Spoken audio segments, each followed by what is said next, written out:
membership, you know, what people are not. I'm told some states are not even paying. Yeah, membership. That's something that. So if it's heavily reliant on donor support and donor funding, and we are not even able to. That's something. Let's develop the sub-regional blocks first. When you are driving to Togo from Ghana, look at the motorway. Look at the road connectivity. Our basic West African road network is a challenge. It's horrible. You get it? So you cannot integrate Africa where you don't begin to integrate the sub-regions. Of course, when you go to North Africa, they look better developed, they look better organized. But when you come to Sub-Saharan Africa, it's a problem. We need to begin to unite around the areas where we have some commonalities, where it is very basic to do them. And I'm saying, yeah, AU can put up all the agenda they want. The agenda comes with funding. Commitments. With commitments. And so if you don't have those commitments coming from the various countries, and if you don't deal with the instability and the peace situation in the sub-region, I'm sorry, we may be making a lot of noise. There'll be 2063. If God willing, some of us may be alive, and I don't know how I will look in 2063. That is about 40 years from now. But that's a long time from now. But you see, we have not shown that commitment of building an integrated Africa. Leadership has been more of inward looking than seeking an agenda to build an Africa that is common to all. We all sat down and we saw what they did to Brother Gaddafi. Yeah. You didn't have a single country that rose to defend him.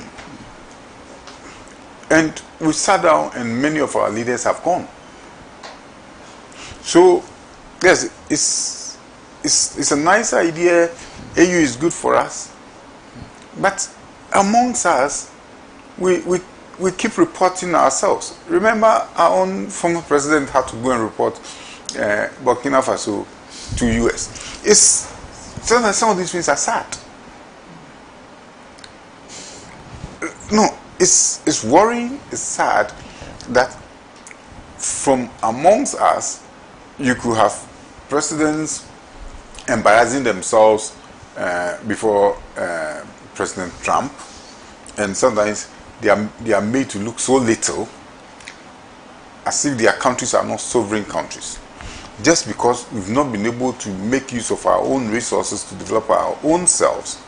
And so we basically are running cap in hand looking for support. When an integrated Africa, when an Africa that trades amongst itself, will position us better.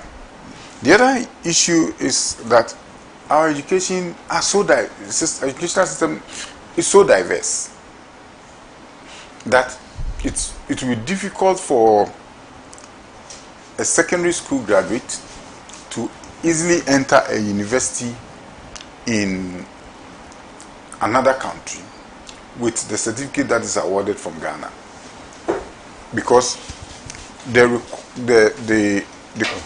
program content, the course content are not the same. We are not uniting our sciences. We don't have a common educational program.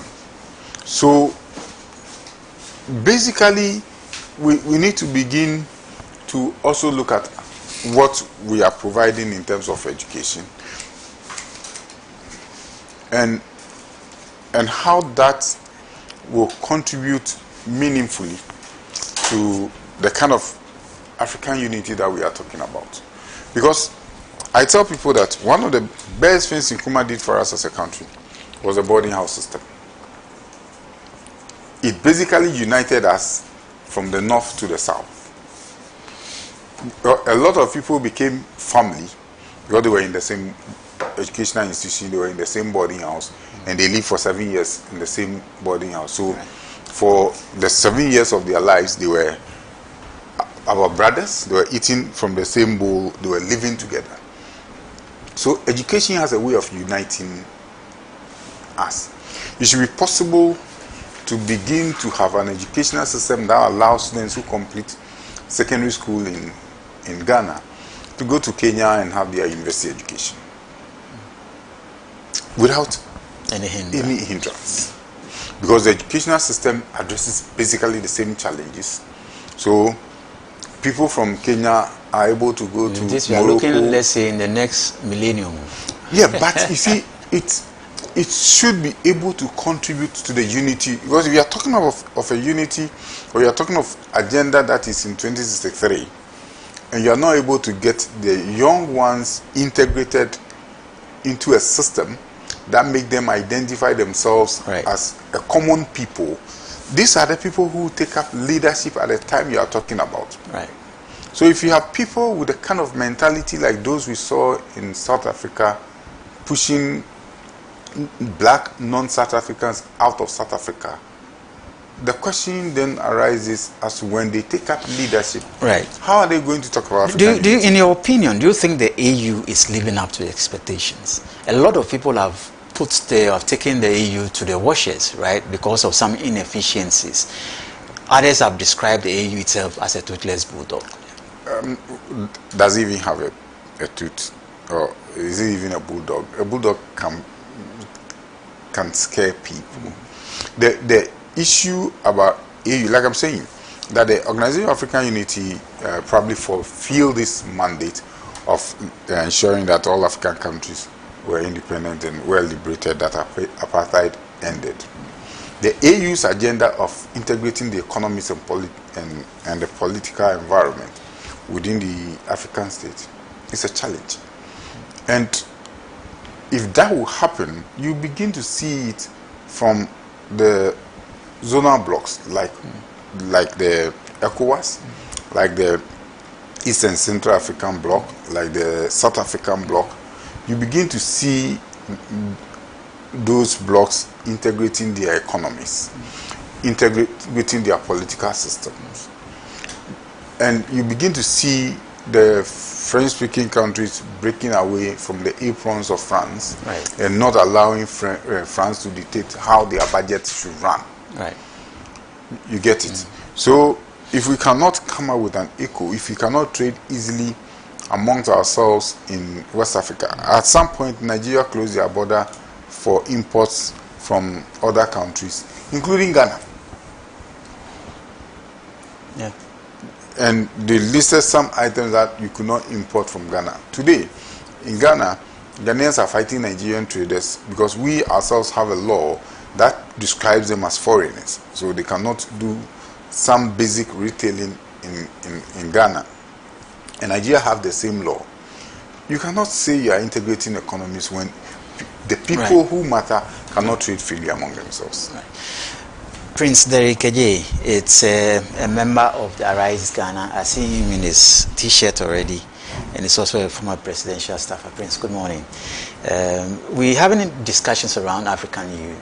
Today is 63 years since Africa went into that unity pact. Where do you see AU currently? Or how do you see the African Union? Well, good morning.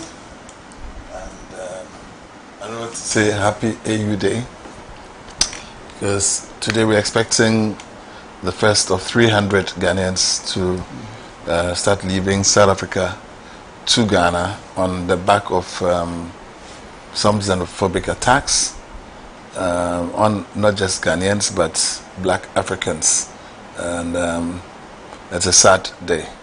I think that summarizes what the AU has become and poses the greatest challenge to our leaders of today on how they should fashion out their relationships and policies such that the AU will become what it was intended to do. Mere rhetorics and some structures like the AFTA will not just make it happen. It depends on much more than that. And I think I associate myself fully with what my colleague has just indicated as far as his opinion of the AU is concerned. I look forward to a new leadership under His Excellency President John Dramani Mahama of the AU, which should be happening soon. And I think that the kind of style that he has been using in his second term, which he has actually even already started exhibiting within the sub-regional context of ECOWAS and deploying the trusted former national security couple, Colonel Beblolate, to ensure the reintegration of the Sahelian countries, the three that departed from the ECOWAS, and ensuring that we have a stronger ECOWAS should underpin his leadership when he assumes the mantle at the AU. However, I believe that it's not going to be an easy task, considering the kinds of things that have been happening, and notable amongst them is what he indicated as far as Nigeria and Ghana are concerned. Essentially, Ghana and Nigeria seem to be twins. I mean, yes, we are not sharing a common border, but Togo and Benin, the sizes of which are so almost insignificant to the point where we can be considered to be next door neighbors. So if we are treating each other the way we are, then that cannot be a good sign.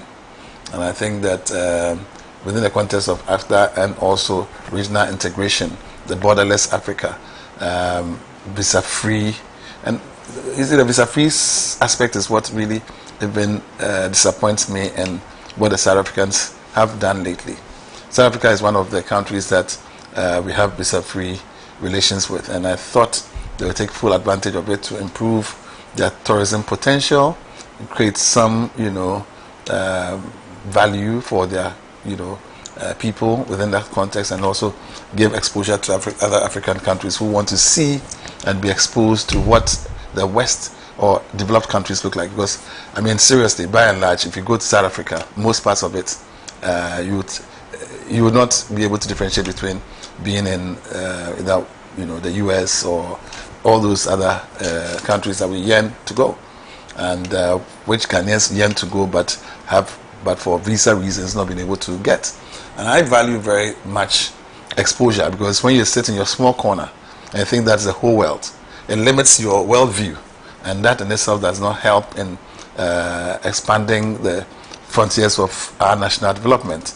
Even within the conversations that we have, exposure is important. I mean, the intangibles of that is significant when it comes to governance, and I recall with some relish opportunities that we give the youth sometime between 2010 to 2016 whilst I was at the National Youth Authority, giving them opportunity to travel to countries, participate in conferences and so on, though may seem insignificant, has opened the eyes of some young people who today are holding various responsible positions and do not need to revisit those days but have it as an experience.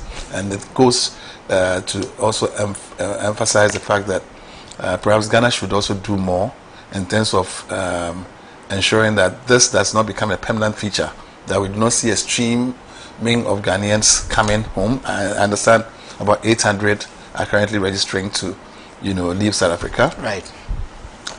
It's a sad spectacle. The first 300 are due. Should all the 500 come? Should more join? Okay. And I think it's a bad situation. Perhaps maybe a lot of Ghanaians have been asking or advocating for retaliation in terms of some of the people who have businesses. I remember there was one who was interviewed who said he had actually started a school and managed to get it all the way to secondary level, which means that started from the basic and all that. That's a heavy investment, not just in terms of finances, but time, energy, and all that. So, should we retaliate in the mining sector, the banking sector, right, the communication sector, and so on? These are conversations that are being had, and I think that that is counter to the spirit of the AU, and I think that we should nip it in the bud. Right. Okay. So that was our African story. So somebody will say happy AU Day to all of us here in Ghana and across the African continent. And don't forget, today Ghana marks that free entry visa, right? The e-visa starts today. We are expecting the president to do the launching, I guess, if I'm not mistaken. So today, if you are in any part of Africa, you can apply. You can apply. You can go online and process your documents online. You don't need to go walk into any embassy or consulate, right? And that process starts today. Sit in the comfort of your home and then apply. So e-visas to Ghana starts today, right? Let's start off with our political stories, and we want to take a look at the NDC. Over the weekend, I believe our viewers saw the banter between some stalwarts of the ruling NDC, and this is all about the race to the presidency 2028. Who leads the NDC in election 2028 and beyond has become a very, very huge discussion amongst the membership of the NDC. And this morning, I just want to ask a basic question. Is the scramble for presidency in the NDC, you know, gradually breaking the party off, or obviously the party will be able to stand up to the expectations? Richard, let me start off with you. I don't know where you stand on the political divide, but it looks like what happened in the NPP over the weekend. I heard the NPP, you know, making the assertions that, look, they went through the system, and obviously every political party will go through that stage, especially when you have a leader who is no longer eligible to stand for another term. It opens the space within the party for all the scramble that people are talking about. And I have called it a necessary evil, because definitely you need the processes to happen, you know, towards you picking up who leads the party for the next elections. So these are things that people will expect to happen in the party. But is it enough? You know, people have talked about the issues affecting, you know, the performance of government machinery. You have some of the named candidates who are occupying sensitive positions in government, sensitive ministries. And we've heard commentaries that because of those personalities, funds that are supposed to go into other areas who are also champion or also have heads who are also in the candidature are suffering. Yeah. Well, I think some people want to put government and political party in the same box. There are people who are government functionaries and there are people who are political party functionaries. And as far as I know, NDC at this stage is at the stage of electing its branch leadership or auditing its branch register to have its branch members in place. Then we'll go into constituency elections, elect its constituency executive, and then regional elective, national executive, and then come to. So we have a long way to go from electing our presidential candidates. Yeah, everybody has an ambition. Every politician who steps in there has an ambition. Some have the ultimate ambition. Some may only want to be members of parliament. There are people who only want to be assembly members. And there are people who just want to be identified to belong to a political party and not necessarily want to hold position. There are people who may want to sit at the back and provide financial support so they can also be kingmakers within the system. Yeah. So people have various ambitions for which they do what they do, particularly when it comes to politics. And in the drive to get what they want, there are resistance because there are conflicting interests, and there are people who also have the same interests. And for most of political positions, you only have one person occupying it. Talk of the presidency, which is the most lucrative job in the country. So you have people heckling each other, you have people contesting, you have people who want to show that they possess better qualities to occupy that position. I'm not sure at this stage. We've seen a lot of actions to which we would say that the NDC is breaking up because people may be showing ambition, albeit some doing it very much on the quiet, and some doing it through people because like you said, they occupy a sensitive position in government. The issue of persons more or less diverting funds that are supposed to be used for public purposes to pursue parochial interests. Not even diverting, they are not releasing. No, you see, I'm saying that because if I'm a minister and I have to do a job, we have a budget that is passed by Parliament. Funds are released only from one source, the Minister for Finance. And then it goes into sectors. If the Minister for Finance have not released funds, nothing leaves the consolidated fund. So, once Parliament passes the budget, the expectation is that, and once the appropriation bill is passed, the expectation is that various ministries and agencies will begin to receive their releases, be it quarterly or whatever, to be able to perform government functions. And those functions are not individual functions. It will be a great disservice, not to anybody, but to the whole nation, if funds are not released for purposes, or if funds are released and some people decide that projects that were, so if my community is supposed to get a school, and probably my MP has an ambition to become a president, and so the education minister decides that he won't build a school for my community, my MP may suffer some popularity, but the bigger suffering goes to the community, goes to parents whose children must go to school, and goes to children who should go to school. So I'm not sure we've gotten to the point where people may deliberately hold back. But that's a suspicion among some of the membership of the NDC. It remains a suspicion, not the actual. The issue is... You think that can happen? I'm not saying, but I don't work with suspicion. I work with people saying that there is funds, the appropriation bill has been passed, and now, you know, the new system is that for all expenditure, it has to go to a finance minister for approval before funds are released. And that approval had been given, but for some reason, the fund has not been released, or that the fund has been released to a particular ministry.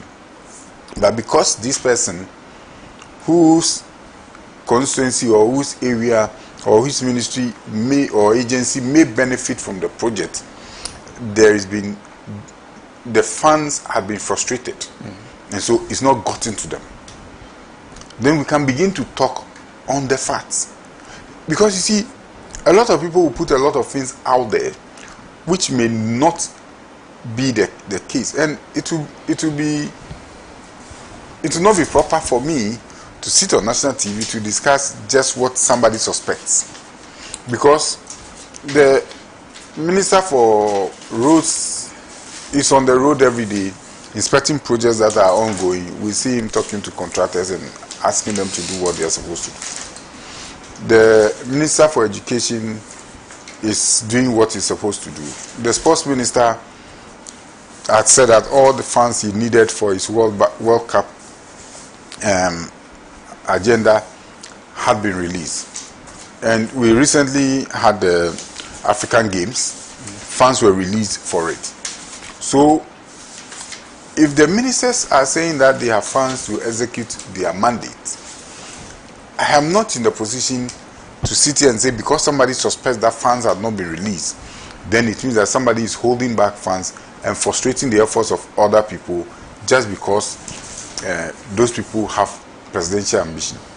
In any case, nobody had filed to contest to president. People may wish to, people may have ambitions, but along the way, there may be negotiations, and people who may have ambitions may begin to drop their ambitions to support some other people they feel may be in a better position. So you don't see what people perceive to be some wrangling, happening in the NDC, the struggle for the flag bearership, the race, definitely, and that is having a telling effect on governance. People really think that. There's definitely a contest. And for every contest, you don't get it smooth. You get people who may want to undermine others. You get people who may want to make others isn't look bad. That too early? That's the argument. So that's what I'm saying, that because you have a country to run, you have a president who is still effective, right? And he's depending on these same ministers to run the country. And here you are, the president is in effect, is in office, and you have his ministers who are undermining him, so to speak. But not, as the president said, his ministers are undermining him. Because you see, but you don't need him. The letter that was released by his executive secretary, you think that the president wouldn't have a say or hand in that letter, because that letter seems to be official? Not. You see, let's yes, like I'm saying, people from day one, when NDC won, knew that the president only has a 4-year tenure. He doesn't have a second term. And so those who had ambition would express it one way or the other. But you see, we elect an executive president clothed with the power to change any appointee any day. Any day. The president sits back, he hears cabinet, he sees his ministers, he sets goals for them, he marks their performances. So if the president from where he sits believes that persons he had appointed to perform some functions are not performing those functions the way he expects of them, and that the goals he had set for them are not being achieved, nothing holds the president's authority to remove the people any day, anytime. Nobody disputes that. Good.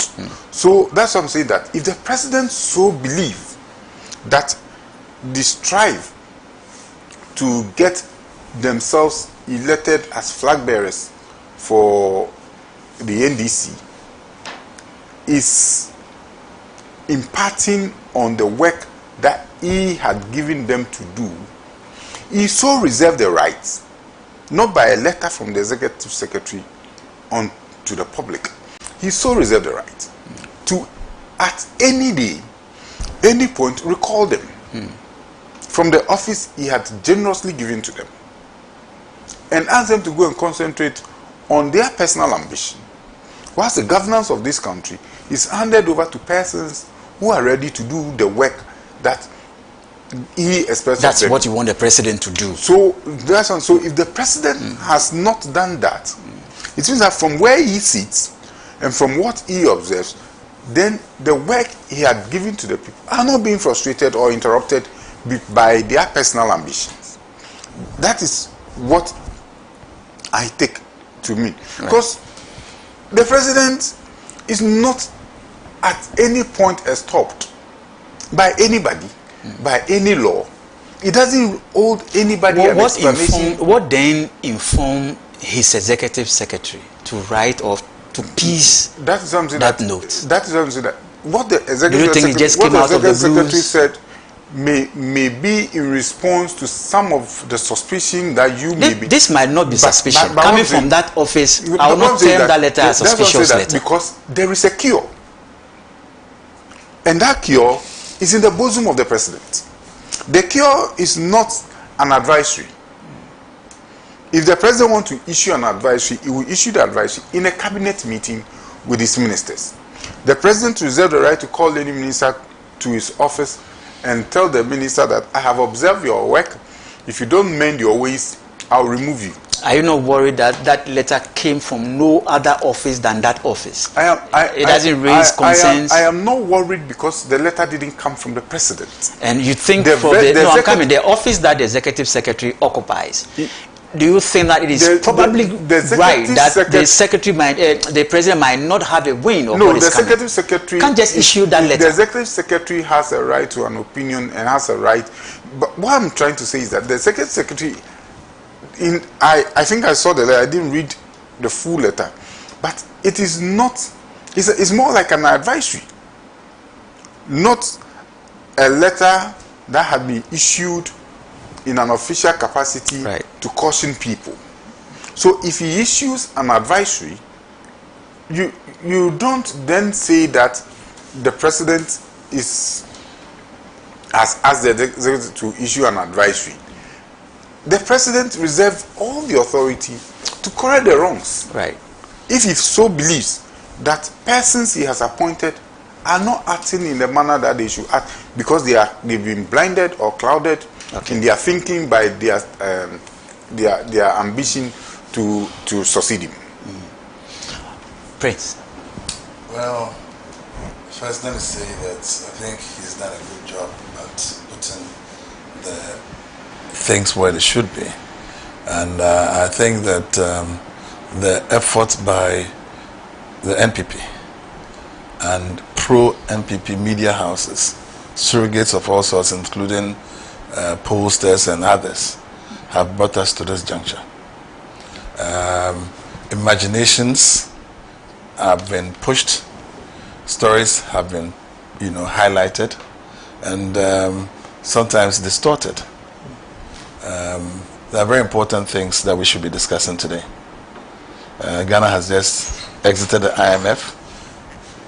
The president has made very profound statements that will impact on us as a people, and our economy is improving. I think we should be, as it were, pushing ourselves in a sustainable manner as opposed to dancing to the rhythm of a failing political opposition that wishes to, as it were, push us into discussing things that are not of much substance. Hitherto, the NPP had an opportunity to elect a flag bearer. They chose not to go through the route of getting their base right, as in getting the polling stations elections done, having constituency elections done. That was an issue. It was an issue to procure a flag bearer, which they have succeeded in doing. The NDC is not going through that route.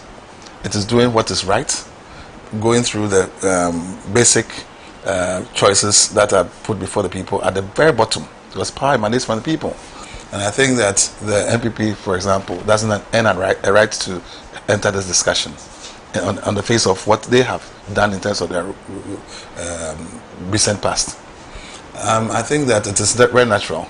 Elections are competitive, and ambitions are also there for all, not just politicians. And so it is not strange for any politician to have an ambition, including going as far as becoming a president.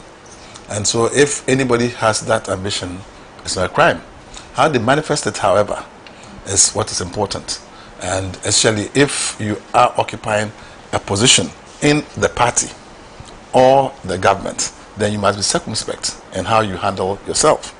And I think that, like you rightly pointed out, the president is not complaining, so why are we even bothered about whether his people are, undermining him or not? I don't think anybody's undermining anybody. At least, like you said, if you go to a road sector, Governance is out there. I don't think Governance has an ambition that you know of. Do you know of any ambitions of Governance Abuja? Are you worried about the fact that he's out there frontally making sure that the job is done? Does that amount to campaigning? I don't think so. Which minister do you think is campaigning? Who? The finance minister? Is it because he's scoring high marks with the economy? That he's, together with the governor, have dealt with the CD and inflation, have brought us out of IMF from junk status to B+, and is not even interested in going for the bond market? Is that campaigning? I think people are just doing what is right. The calls and the lamentations are coming from the NDC. No, please hold on. Or it's they are not not true. coming from it the is NDC. Not true. It Who didn't says start, it's not true? Listen, it didn't start from there. It started from MPP people planting. You see, MPP is a diverse group. They have their. Can you? They have their No, I'm media saying people, I'm making reference that the membership of the NDC itself Yes. are also lamenting. No, I'm and saying bring the out NDC their people start frustration. lamenting. or was it a case that the NPP, and you can go back to various stories, the front page of the Daily Guide, their surrogates in Joy FM, the posters, etc. I'm saying that people planted these things as subject matter. And your members took the bait.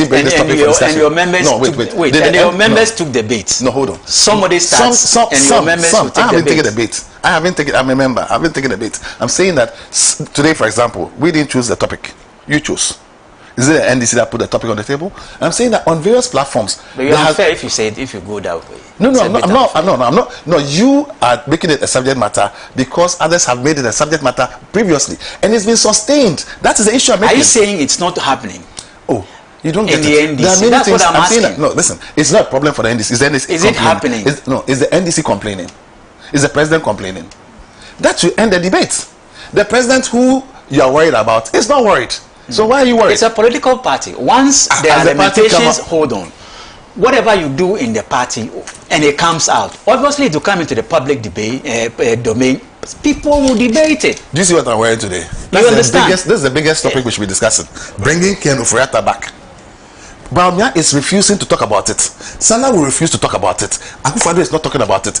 They want to form government. When the NPP were having their internal the NDC talked about it. Why? So you don't want people to. I am saying that discuss issues in the our party. monies have been stolen. Our economy is suffering. One bit of it. Our economy can be better if this man comes back to answer questions. Have a second now. Don't worry. Saka, please. Saka, please, hold on. Saka, you're introducing yourself. You hold on. I don't like Saka, you're introducing yourself. Everybody must come.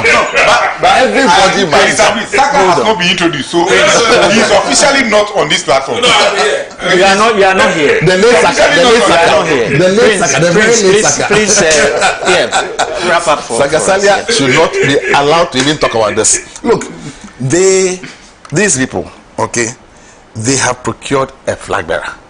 That should be an issue that they should deal with. They have been clubbing and stabbing each other at their polling station elections. Nobody is talking about it. Why should this be an issue? Has the NDC clubbed anybody? Have they stabbed anybody? Is the president complaining? I just read the content of the letter we're talking about. Don't worry about letters. Ask the letters. You said have you seen the letter Ken Ofori-Atta it's not. We are not discussing Ken Ofori-Atta. We are not. He's written a letter to Bawumia that he should come to his aid. He's not speaking about it. We are not. Have you seen the letter? We are not discussing Ken Ofori-Atta. You're not interested in the letter. I'm saying that we are not discussing Ken Ofori-Atta. But are you interested in the letters? I wanted to make reference to the letter that was issued and the letter we. And I'm saying that Ken Ofori-Atta has also written a letter. Discussing the man should come and account. That one you're not interested. We are not discussing. So you see, the selectivity in choosing the issues that should attract people's attention should be given to the Ghanaian people to decide. Look, I think if you put a poll out there, Ghanaians, okay, do you want your monies back from Ken, Bawumia, and Addison, or do you want to discuss a letter about whether somebody wants to become flag bearer because he's making the economy tick? Atu-Forson is being claimed to be has he said anything about his ambition? Names. I am mentioning names because you have provoked the issue and let us discuss it. Atu-Forson is being claimed to be in the lead. Is it because he's leading in ensuring that the economy is on track, that the CD is appreciating in value against the dollar, that the dollar is now stable on Ghanaian and that the things that Bawumia couldn't do, including single digit inflation, has been maintained steadily? He was the head of the economic management team. He ran away. Bawumia allowed Ken Ofori-Atta to damage the economy together with Addison, the three of them.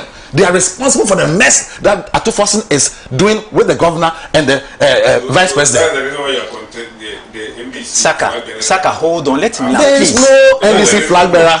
Don't indulge. There is no NDC flag bearership campaign going on. Like I said, the people are just performing.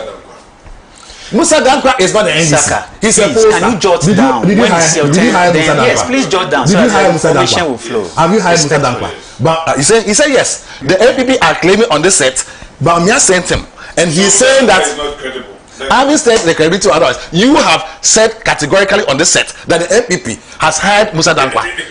And so if the NPP agenda is being pushed and the media is flying it, why should I help the NPP? That's the point I'm making. I'm saying that Ghanaians are not interested in flag bearership campaigns at this time. NDC is doing its basic election at the polling station, unlike the NPP, who decide to go and procure Baumia because of the thievery that they have had. And, oh, please, why do you want to talk about the NDC when I'm talking about MPP? Come on, you don't decide what I talk about. Now, in any case, you are not credible, so you relax. Now, the point I'm making is this: the MPP, because they wanted to cry persecution, when the persecution starts, decided to go and get Baumia so he'll be a front man. Number two is that they decided to send Abonye and others to go and foul the atmosphere, insult everybody, and even go and seek political asylum on the back of that, so that they will now engineer a system, and you guys are falling for it. The media is falling for it, civil society is falling for it, and people are now claiming, and Peace Council too, they're all claiming that the press, what did they say? Press freedom is under attack, or free speech is under attack. Right. These things are not factual. The press, listen, what do you call it? The ratings that came recently, has Ghana improved or deteriorated in terms of free speech, in terms of press freedom? We have improved. No. We have improved significantly. It's not true. Please, when it's your turn, you tell us whether you tell us the numbers. And please, you can Google it. Look, this man, look, the MPP people. Saka. I've said that you can just judge them. I'm standing up. No. You see what's on the set? Prince. Bring him back. That should be your topic. No, but also bring back. She's coming back. And the chef de maison of Furata, she also come back.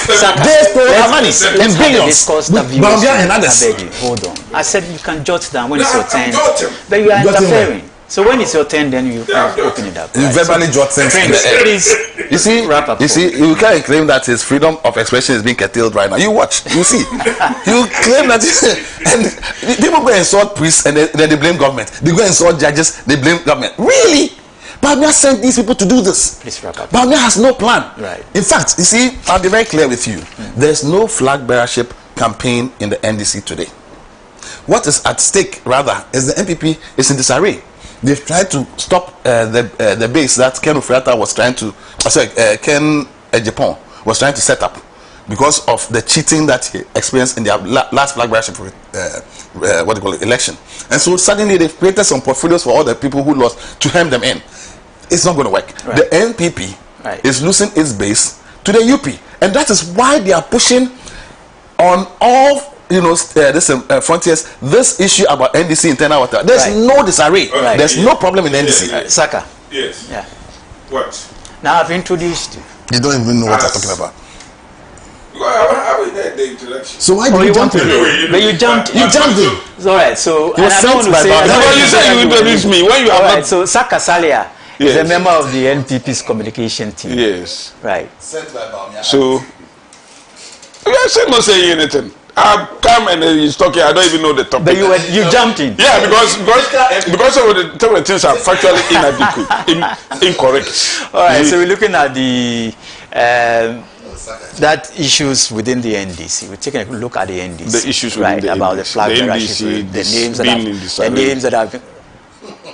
I haven't said so. Okay. The names that have come up and the seeming tension that seems to be happening within the NDC. Tension. You didn't serious know tension. And you were jumping. Serious tension within the NDC. Anyway, I mean, I came late, not because I took the lights. It is because, look, that stretch, it's gridlock. No car can move. Where? From meanwhile, your time is Fiesta Royal. Right. Coming to this point, and instead of me to pass the top, the Achimota Forest overhead, and then I decided to just come straight to pass above. Charlie, it took me 1 hour. Justice called me and I told him that Charlie, I'm in the traffic. Okay. So eventually arrive, even though late. I greet my two best brothers. Saka, if I stop your summation, don't come because I'm looking at the time. You can stop it if I greet my brothers and because then you want to. All right, let's. Please allow him to do his contribution. Then we'll bring the two. Who? When we get, you say when we are bringing Ken. You guys are making Ken a subject of discussion. Ken is not a subject of discussion. Please go on. Yeah. So you see, the fact of the matter is that every political party go through certain phases, whether you are opposition or you are in government, and if you look at the MPP and the NDC structurally, these two political parties function differently.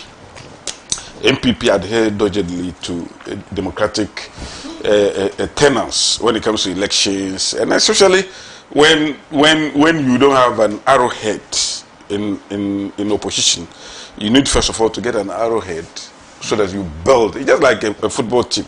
You build a team around an individual. So we decided to, get an arrowhead first, and which is the flag bearer, and then we get all the other to rally behind the flag bearer instead of the other way around. If you look at the NDC, they are in government, and therefore the stakes are high, and especially every election will come with people who are, whose pockets are full of money. Because when you are, and especially the NDC, when they are in government, we see the flamboyant nature with which their elections go. They call themselves social democrats, but nobody sees that. The social democrat is only apparent in the way they dress, with some funny caps and all common of this. but their pocket don't show that. In the NDC, you need to show that you are poor and all those things. Meanwhile, these are guys that have all the things, all the access of this country and all that. So it's a party of deception. And that's the reason why if you look at what is happening, you say seeming confusion and tension and all those things. It's not seemingly. You hear, you can decipher it even from the way they talk. Look at the shade in Kachega. Almost invariably, everywhere that he goes, he uses innuendos, that are best described as insults, like telling somebody the other guy and all those things. When the person is a member of parliament, the person in our constitution is more recognizable than you as a chairman of a political party. And the person, even if the person decides to contest your chairmanship, he will win against you. And you seem to think that, because maybe the person is not supporting your presidential bid, then you can give him names. And from the way Derek is talking, you can see that he's supposed to be a finance minister. It's so clear, it's so palpable that he's supporting the finance minister. I can see all those things. Prince. It doesn't matter whether. No, it doesn't matter because from the way things are going, if you don't take time, you have problem with Ashiri Nketia, who is the chairman of your party, because you're moving around almost everywhere. He's moving around almost everywhere, pretending that he's thanking people. Who has voted for Ashiri Nketia? If there should be thanksgiving, it should be the president who should be doing thanksgiving service, and the president has done that. Then you have somebody who all of a sudden, because I've never seen any election that in the NDC have won so many elections, just like the MPP. And I've never seen Ashiri Nketia in his capacity as general secretary or whatever embarking on thank you tour. Apart from this, the chair of the. Oh, please! What do you mean by chair? If you are chair, are you the one they voted? Ghanaians voted for? Are you the one Ghanaians voted for? He's campaigning everywhere, and when he sees that there are other people, because Musa Dankwa, that the NDC believe in, I don't believe him. That guy, I know all the things that he's doing. I know he's fake. So please. No, we are not moving on. We will continue to talk about the serious problems within the NDC, to the extent that the president is not happy, to the extent that the chairman, Ashiri Nketia, is saying that if you are a government appointee, don't come and contest anything. Why? Because government appointees are also party people, and you say, before they will come and contest, they need to resign and all those things. When you have not resigned your position as a chairman, you are going around using the name of your chairmanship to do campaign. And these are people, look, I'm sure the NDC goodwill that they had. No, please. Every political party, listen. Every political party, when you want power, especially within your first year, you have some goodwill. But Kufuor goodwill even extended almost 8 years. Listen. Akufo-Addo, because of the problem that we have with COVID and its aftermath, it's only Akufo-Addo. the whole world, all incumbent government even lost and all that. So that goodwill of John Dramani Mahama is first winning. Really? Because the people who are supposed to be projecting those goodwill are the same people now projecting their individual and political interests. And they are, even before they get half of their term, they are already making the president look like a lame duck president. And look, there are people whose loyalty now lies with some of those who like you sitting here. You don't mention your mama name anymore. Everything that they do is listen.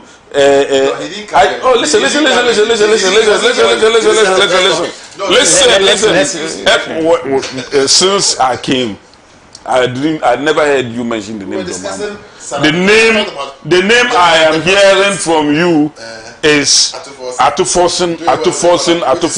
So that's where your loyalty lies. No. You were with Asheri Ketia. When were you with your mama? Because the loyalty is either with Asheri Ketia. So it's up north. No. It's you. So you don't have time for the research agenda. Sesu. You don't have reset the economy. The real sector. It's interesting. You see, you don't have time to join the reset guys, but you have time to join the destructive guys who are calling people all manner of names. I mean, they're saying Atufosin and co. Look, Atufosin, we can all Is see. he doing well? No. He's not doing He's well. the worst, one of the worst finance ministers of our time. Let me give you the, because if you look at what is happening. Everything that you say, everything that you say, oh, inflation has come down. I mean, go to markets and see the market women crying. Look, inflation has no bearing on anything. Inflation, no, listen. Inflation has come down, and then there's no money in the system. Have you paid the teachers? No. Inflation has come down. Has electricity increased heavily? Has water bills increased heavily? Has pure water, common pure water, when inflation was as high as 54, pure water price remained that way for 8 years. Please don't let us divert the 2022. Don't let him lead you. Don't leave him. I'm not debating. I've been with him for years, so he knows me. I know him. PD, don't worry. I'm giving him the answers. I'm saying that when inflation was as high as 54 in 2022 under MPP, you are not helping my viewers. Please. I want you to jot it down. Pure water remained 5 pesos or 50 pesos for 8 good years. You just came, you say, oh, inflation, single digit. And everything is skyrocketing. Right, let's come back. And I'm saying that this artificial, massaging of figures and then the basic economic distance would not help, because at the end of the day, the prices of goods and services, your inability to pay contractors, your inability to pay for services and all that, your inability to employ. Now employment has increased from 30, the unemployment figures. Let's come back. The unemployment figures have increased from 30. Let's deal with the issues. 30 to 34%, and a low inflation. And you come and sit here, and I thought, through the rooftop that they were to force it. When he's not forcing, you see. At that point, you don't work with it. No, you see. You will try the statistics. It's like when the statistics match with reality. Right. But if it doesn't match with reality, then you will get it. But I'm saying in this whole thing, I think the NDC is on its way out of power. When they cannot even internal cohesion. They cannot manage it. You don't see this as a necessary evil. What necessary evil? You don't see it. I mean, historically, if you look at the NDC, they've disintegrated into so many pieces. Like the UPA. They've integrated into so many pieces to the extent that at a point, their national chairman was axed from the party. Their women organizer was which national chair? Oh, Obeda Samoa. Okay. You see? Obeda Samoa, their women organizer was removed from the party. Which one? Oh, PD. What's the name? The women organizer was booted out. Which one? Don't you know? Don't you know the women organizer was booted out? Who? I don't. I will remember the name and tell you. Their general secretary was booted out. Which one? Oh, Bit Zidin was booted out. And I'm saying that along certain grassroots people, including the one they say you should coordinate their visionless 24-hour economy. That is. He is back in the. That's why so nobody pushed him out. He even went and formed his own political party. Yeah, but nobody pushed him out. I'm saying that because he was talking about the fact that Canada, Japan, and those made. Pardon? And I'm saying that it's coming to be a deja vu because this same thing is coming to happen again because of what is happening. You see, what is happening? Because of what is happening. PD, why do you keep mentioning finance minister? Finance minister messed us up, and we've taken ourselves out of that mess. I told you. Will it be careful? I told you. Will it be careful again? No matter what you do, land for me. No matter what you do, what is happening in the NDC is a concern for every Ghanaian. Because the attention has been pushed to those internal wrangling to the extent that it's affected. Oh, look, the finance minister is not giving issue the necessary finances for him to prosecute. Is that your opinion? It's palpable. There are so many things that the Ministry of Education should be doing. Yes. But the Ministry of Education is not doing it. They are supposed to be employing teachers. They are not paying teachers and all those things. It's the work of the finance minister. But he has given a tangible reason that the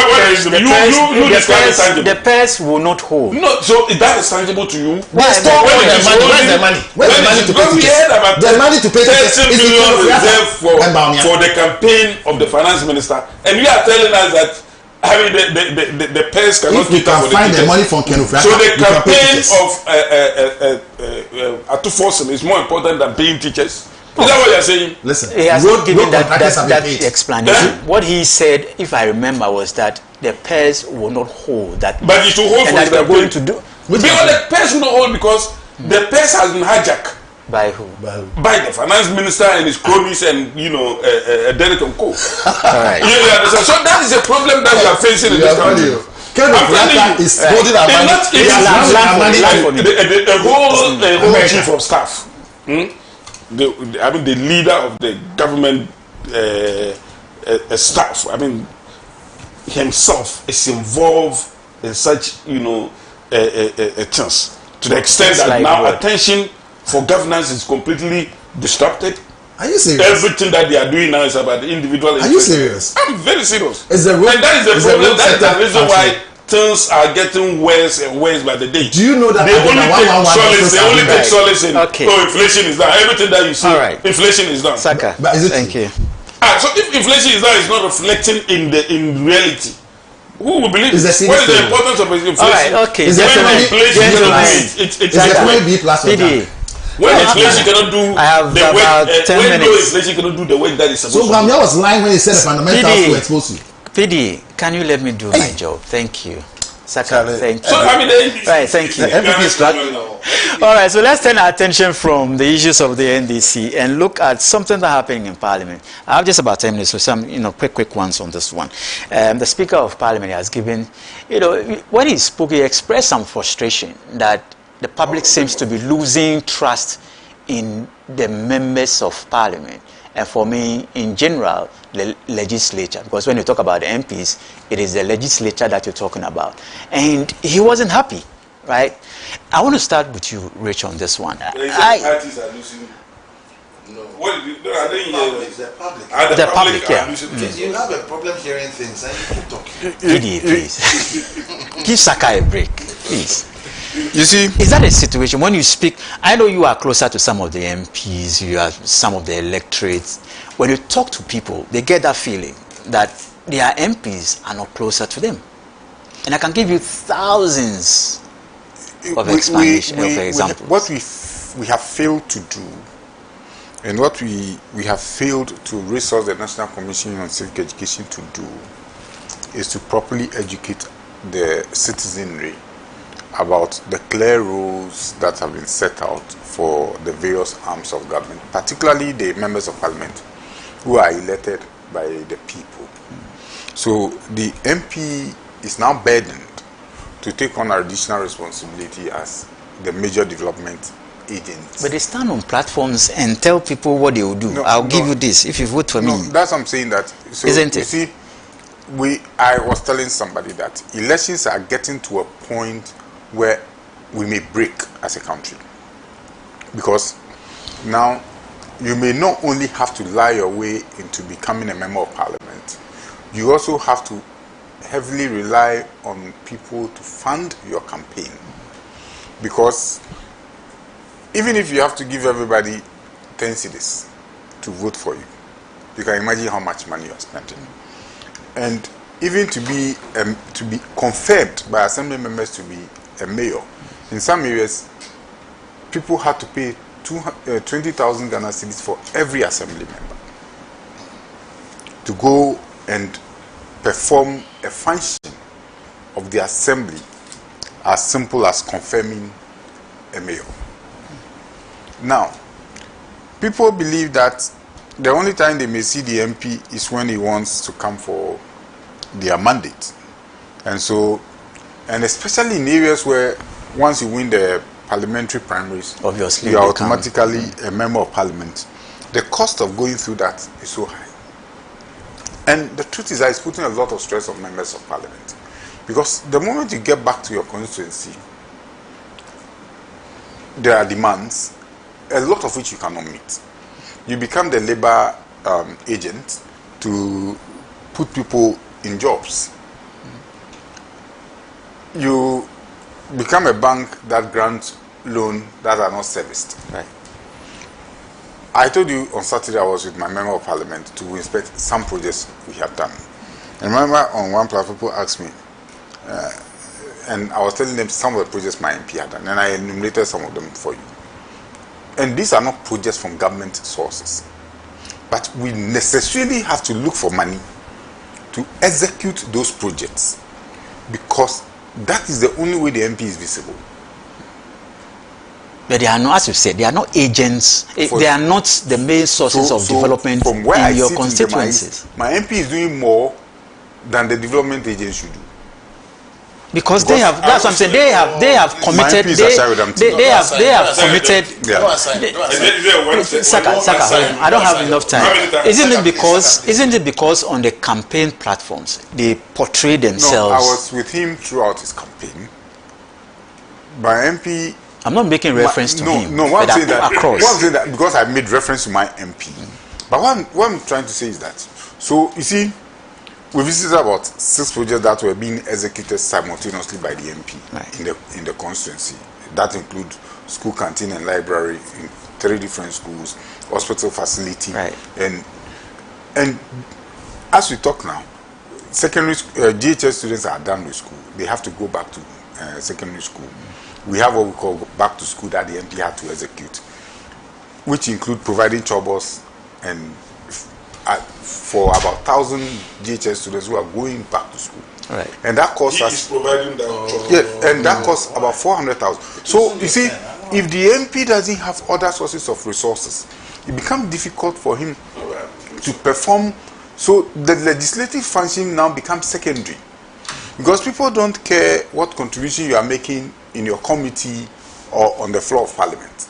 What people care about is that when the MP's vehicle, especially when you have a V8, when the MP's vehicle parks and it rolls down, every person who has lined up must get something.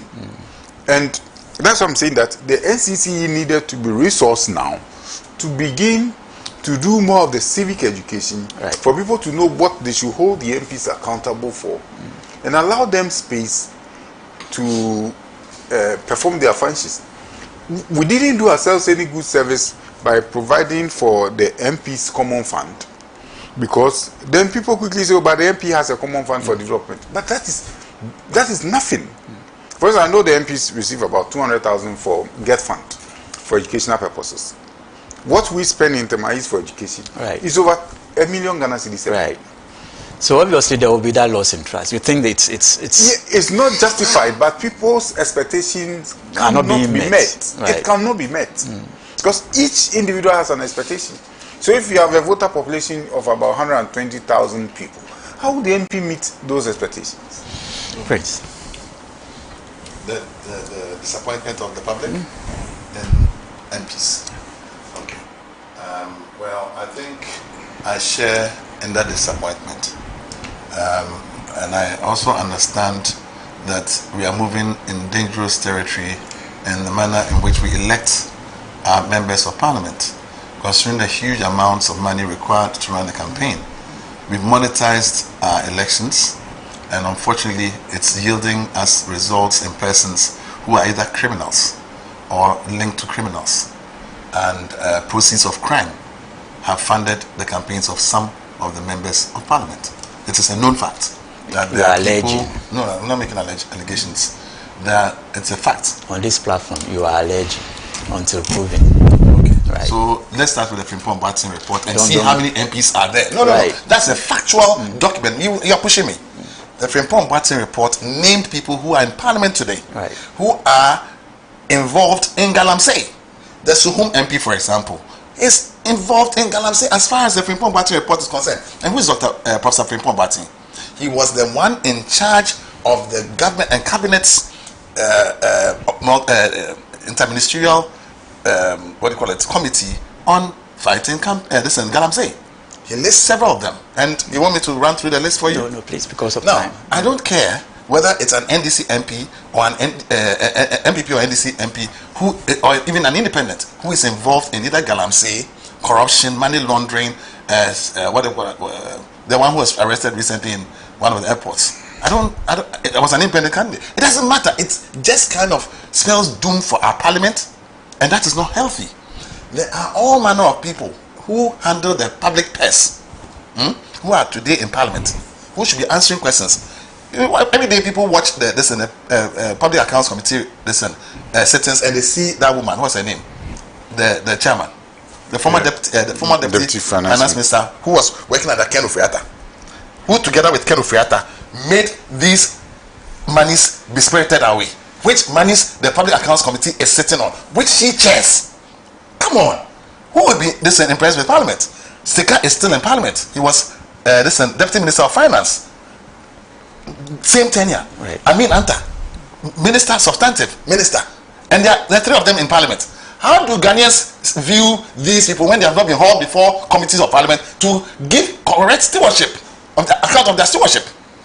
People are very disappointed, not just in the parliamentary system, but the fact that the executive branch and people vying for high office, such as the flag bearership and president, will not speak on a very thorny issue like bringing Ken back. If Bawumia doesn't speak to that issue, his credibility is gone. All the MPs, their credibility gone. They were sitting with him. They all, look, how many of them were in the last parliament? About 130 something, right?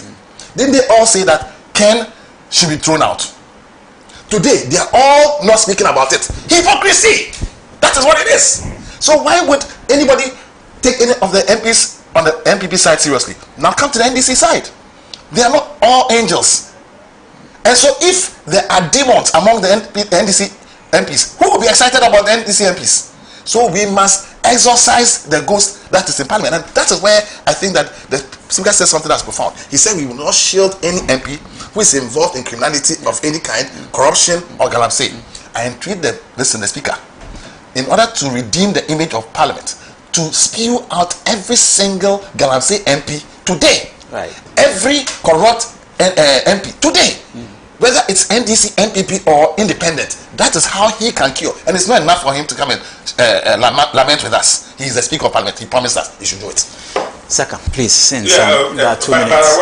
2 minutes, no problem. But on what grounds did Bagui say they are losing, the public is losing? Oh, in his opening remarks when Parliament opened, and I think it's got to do with a lot of commentary, especially at the back of the Achim North MP, so all things back together, and he felt that he's a pro NDC MP. He's an independent, but was he pro NDC? I know he's independent. Or was he a pro NDP? No. It's not. No, you know he was used to out oust the MP, yeah, who was against Ken Ofori-Atta, who led the charge against the So ruler what's the of point? and then you guys, please, they went time and is got what is the point? somebody to please remove take him. your time. He was brought in PD. to remove the one who shouted against Ken Ofori-Atta's removal. True or not true? Saka, please First proceed. of all, But let's speak to that issue. Your leader. It is true that MPs are making Parliament lose its Especially MPP MPs. all the MPs. Especially. Because Parliament, I mean, the appeal of Parliament is no longer there. That last time for somebody to want to become a parliamentarian is not there because of what the current occupiers and past occupiers have desecrated the chamber. Because look, I mean, it is not for nothing that you are called honorable. You are called honorable because one, you deserve to be called honorable because you are representing the people. A lot of the people in Parliament, I cannot say all of them, but a good number of them are representing themselves. That's the reason why, like we said, I mean, you know very well that what you are promising, you cannot deliver. You go and promise, and you have not been able to deliver, and you become, a laughing stock. That's exactly what is happening in Parliament. And apart from that, look at this a parliamentarian being, incarcerated in some other country for money laundering and all those Allegations of money laundering.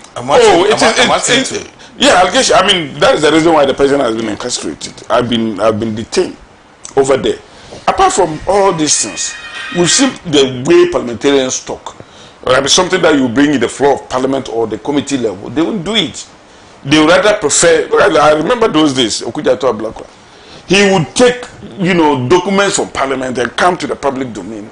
And meanwhile, you have not exhausted that opportunity that I've been given. So it makes people rebut, and when there is rebuttal and people expose you to the public, that's respectability that you have is almost always gone. And today, that's what is happening. To the extent that at a point, even where parliamentarians can have consensus as to a dispute over where to say who is a majority, even over a court issue, all these things. Right. To the extent that even at a point you see parliamentarians almost fighting fisticuffs.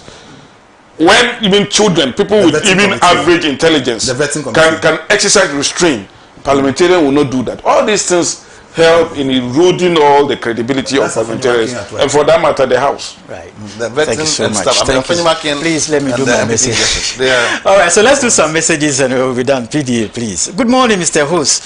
Whatever is happening in the NDC party is just a temporary issue. All well-meaning Ghanaians must be concerned about Asedun Ketia actions. It will not help the party. No serious country will vote for.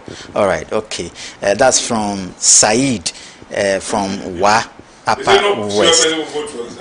Good morning, Pan-African Television. Please find out from Mr. Saka which market he buys his food items from.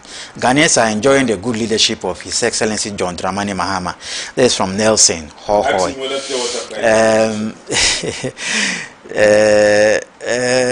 Okay, Saka, somebody is taking a bite on. He says, you've come to the program late, and instead of apologizing, you are justifying and trying to put the blame on others by yourself. Joe from Jessica said that. He said I should read it, so I've read it. And this one says, good morning, David. Did I hear my brother Saka saying Atuforsin is the worst financial minister? So how will Saka describe the runaway financial minister who is seeking asylum in a foreign country? I wish Saka could bring Ken Ofori-Atta back to Ghana here to prove Atuforsin is wrong. Bibi Musuku. Thank you, Bibi, for that. This one says, whatever Saka Salia says about the NDC, one thing is clear. MPP will not come back to power today or tomorrow. He thinks Ghanaians have not suffered enough. As for the Jubilee House, Bawumia will not come even close to the Afrikuku restaurant. Kwiku from La Paz sent in that. Musa Abatwa writes, always has lengthy messages. Musa Abatwa in Asawasi says, when it comes to who leads the NDC, we have a solid track record of choosing our leaders in accordance with our constitution and democratic principles. We are not going to be distracted by red herrings, propaganda, or unnecessary brouhaha. The status quo and due process will be respected. All right, Musa Abatwa in Asawasi sent that in. And then this is from Stephen This is from Stephen Kwabenya. As for Asidun Ketia, he should forget it unless Atufosin declines to run. All right. This is from Masawudu Kumasi Bantama. The reality is dawning on the NDC government. Please. Hold on. Let me finish my message. Saka, can I complete? Let me conclude. PDA. From Masaud in Kumasi Bantama, it says the reality is dawning on the NDC government. If they had not won power in the 2024 election, they would have been seen as competent. They promised the youth 24-hour economy, yet has shown no commitment to fulfilling that promise.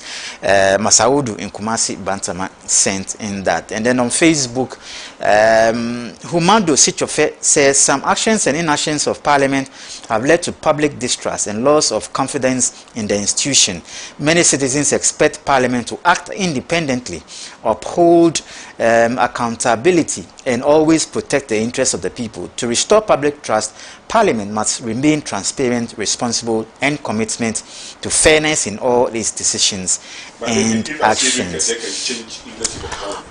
What do you think will happen? I mean, that credibility of Please, we are out of. All right, Richard, thank you so much for your time. PD, thank you so much. Saka, thank you so much.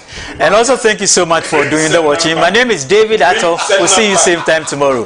Have a productive day. Bye.